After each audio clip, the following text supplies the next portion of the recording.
Before Baha'u'llah's arrival in Baghdad, the followers of the Bab in that city did not dare associate with each other in public for fear of being persecuted.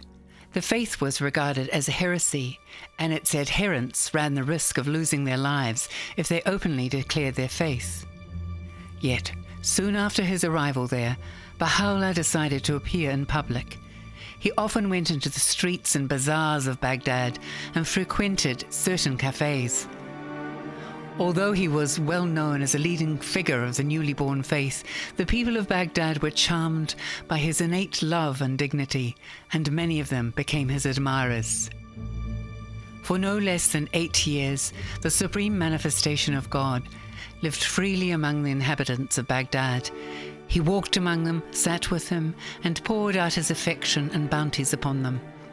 Although he did not disclose his station to them, yet multitudes of people from all walks of life were attracted to his person and longed to attain his presence, to hear his words, or even catch a glimpse of him as he walked in the streets or paced along the banks of the Tigris, wrapped in meditation.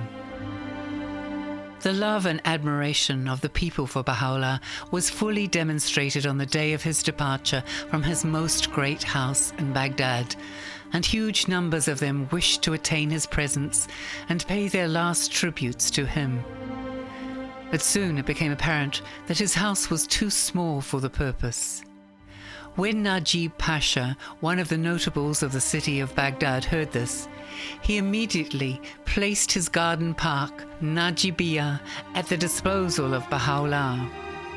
This beautiful garden, designated by his followers as the Garden of Ridvan, paradise, was situated on the outskirts of Baghdad, across the river from Baha'u'llah's house.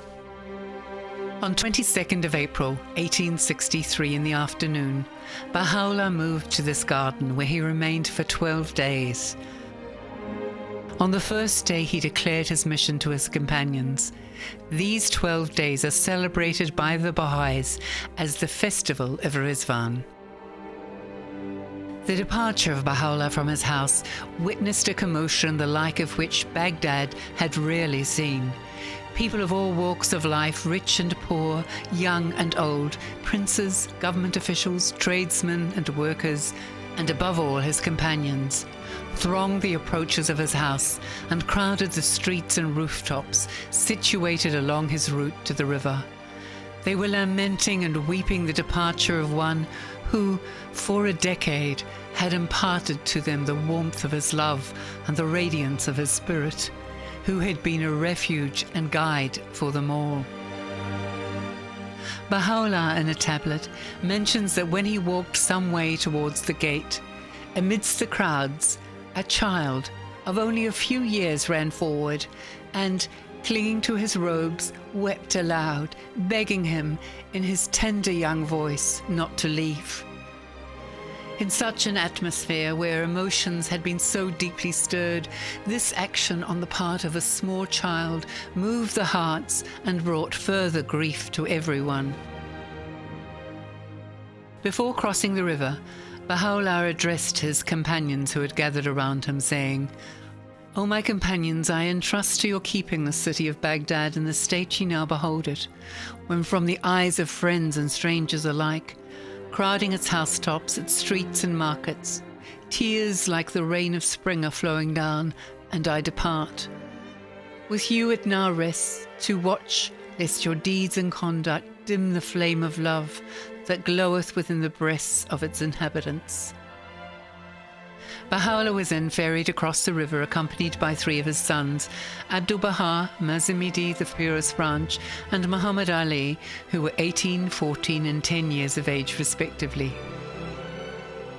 The call to afternoon prayer was raised from the mosque, and the words, "Allahu Akbar, God is the greatest," reverberated through the garden as the King of Glory entered it. There Baha'u'llah appeared in the utmost joy, walking majestically in its avenues lined with flowers and trees. The fragrance of the roses and the singing of the nightingales created an atmosphere of beauty and enchantment.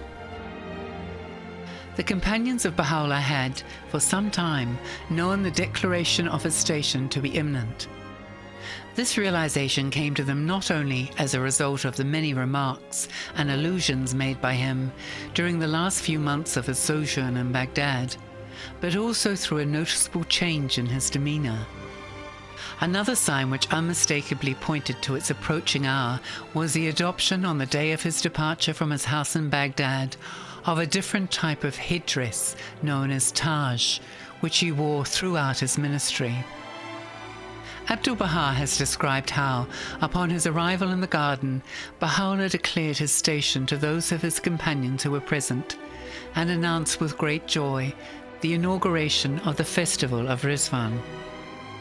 Sadness and grief vanished, and the believers were filled with delight at this announcement. Although Baha'u'llah was being exiled to far-off lands and knew the sufferings and tribulations which were in store for him and his followers, yet through this historic declaration, he changed all sorrow into blissful joy and spent the most delightful time of his ministry in the Garden of Ridvan. Indeed, in one of his tablets, he has referred to the first day of Ridvan as the day of supreme felicity, and has called upon his followers to rejoice with exceeding gladness in remembrance of that day. The manner of the declaration of Baha'u'llah's mission is not clear, neither is the identity of all who heard him. One thing, however, is clear. During his 10-year sojourn in Iraq, although Baha'u'llah had alluded to his station and identified himself with the utterances of God revealed in his tablets, he had never designated himself as him whom God shall make manifest. It was in the Garden of Ridvan that in the course of his declaration he unequivocally did so, announcing himself as the one whose advent the Bab had proclaimed, for whose sake he had sacrificed himself, and for whom he had established a covenant with his followers. That day was the most eventful in the life of Baha'u'llah, the most momentous event of his ministry.